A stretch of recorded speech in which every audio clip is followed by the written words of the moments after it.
Let me show you how to make these sausage balls that are so delicious. And if you're hosting New Year's Eve, or maybe you're at home and you have littles and you want to make some appetizers, you must make these because they're so easy.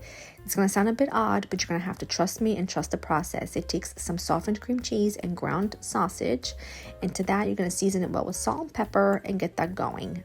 Now to it, you're going to add a mixture of granulated garlic, some paprika, chili powder, garlic powder, and onion powder. And you're going to go ahead and add them all in along with some fresh chopped parsley. And then you'll need some Bisquick mix. Bisquick mix is really key here, so don't substitute it for flour because it doesn't have the same fats or leavening agents.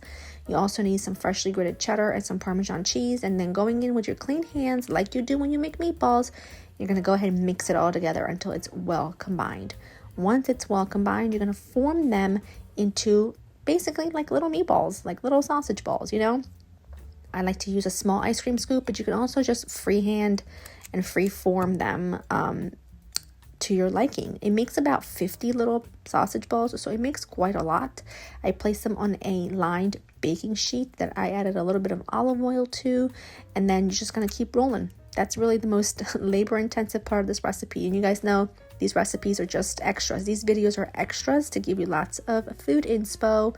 Once they are all there, drizzle with a little more olive oil and pop them in a 375 oven for about 20 minutes or until they're all just lovely and golden and sizzling, and they're so delicious. I love them with spicy ketchup.